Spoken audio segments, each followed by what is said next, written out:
افسوس کے ساتھ اعلان کیا جاتا ہے ممتاز عالم دین سرمایہ ملت جعفریہ حجت الاسلام والمسلمین حضرت علامہ طارق لوہری صاحب کا انتقال ہو گیا ہے۔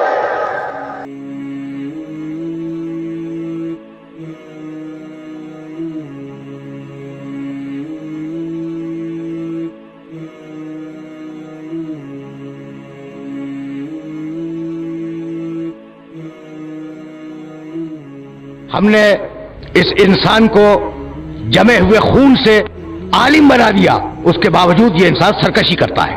یہ ہے سورہ علق۔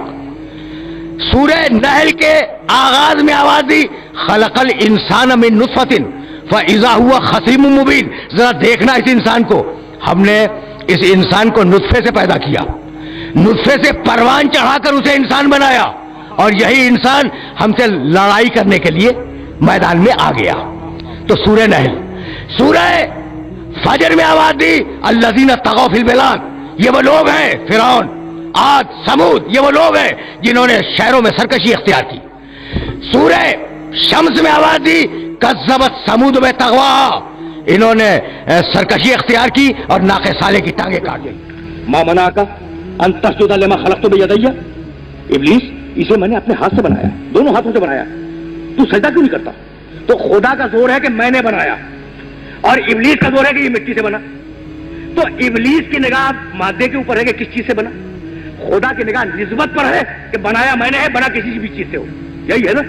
اب جو لوگ اعتراض کرتے ہیں کہ بھائی یہ نبی کا جھنڈا اس میں ہے کیا، لکڑی ہے، کپڑا ہے، اور رکھا کیا ہے، اس کا احترام اسی آنکھ سے لگانا، یہ کیا مذاق ہے؟ ابو الفضل عباس کا علم کیا ہے، اس میں تھوڑی سی چاندی ہے، ایک لکڑی کا چھڑ ہے، تھوڑا سا کپڑا ہے، اس میں رکھا کیا ہے؟ رسول کا ممبر لکڑی کے علاوہ اس میں کیا ہے؟ حسین کا تعزیہ لکڑی اور کاغذ کے علاوہ کیا ہے؟ تو اب جس کی نگاہ فقط مادے پہ ہو وہ پیرو ابلیس ہے، اور جس کی نگاہ نسبت پر ہو وہ پیرو خدا ہے۔ سن لو، اگر کوئی تحقیق کرے نا تو مجتہد ہونے کی ضرورت نہیں ہے۔ یہ میں بتاؤں، دنیا علی کو ذہنی اذیت دینا چاہتی تھی، آف دا ریکارڈ۔ دیکھو، جسمانی اذیت سے بڑی اذیت ہے ذہنی۔ ذہنی اذیت اگر ہو نا انسان میں تو نیند نہیں آتی، پریشان رہتا ہے، کھانا پینا حرام ہو جاتا ہے۔ علی کو دنیا نے مینٹل ٹارچر کیا۔ سننا، یہ میں تمہیں تاریخی حقیقت بتا۔ انتقال ہے نا، 21 کی رات آدھی گزر چکی ہے، بس یہ جملے سنو، مجھے اجازت دے دو۔ تم رو چکے، مجلس تمام ہو گئی، واقعے کو مکمل کر رہا ہوں۔ آدھی گزر گئی، ایک مرتبہ گھر کے باہر شور ہوا، علی چونکے، کہا حسن دیکھنا باہر یہ شور کیسا ہے۔ حسن ابن علی آئے، دیکھا کہ علی کے چاہنے والے گھر کو گھیرے ہوئے کھڑے ہیں، واپس پلٹے، کہا بابا آپ کے چاہنے والے آئے ہیں۔ سنو گے، ایک ایک جملہ مقتل کی ذمہ داری سے عرض کر رہا ہوں۔ بابا آپ کے چاہنے والے آئے ہیں، کہا انہیں اندر بلاؤ۔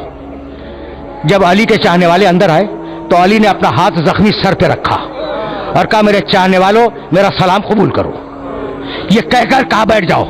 علی کے ساتھی بیٹھ گئے، کہا دیکھو، نماز پنجگانہ کو اول وقت میں ادا کرنا، نیکی کی راہ پہ چلنا، روزے کی حفاظت کرنا، خانہ کعبہ کی حفاظت کرنا، ہمیشہ سچ بولتے رہنا، ہمیشہ امانت داری کا خیال رکھنا، ایک دوسرے سے تعاون کرنا۔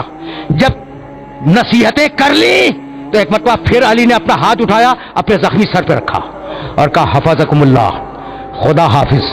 اب علی کو محشر میں دیکھو گے۔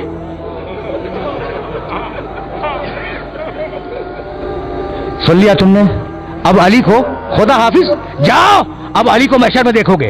جب جا رہے تھے نا علی کے چاہنے والے تو پسے پردہ سے سیدانیوں کے رونے کی آواز آئی، کہا رک جاؤ کوفے والوں، پہچانتے ہو یہ کس کی آوازیں ہیں؟ یہ محمد کی نوازیاں رو رہی ہیں، ایک دن کوفے آئیں گی، ان کا خیال رکھنا۔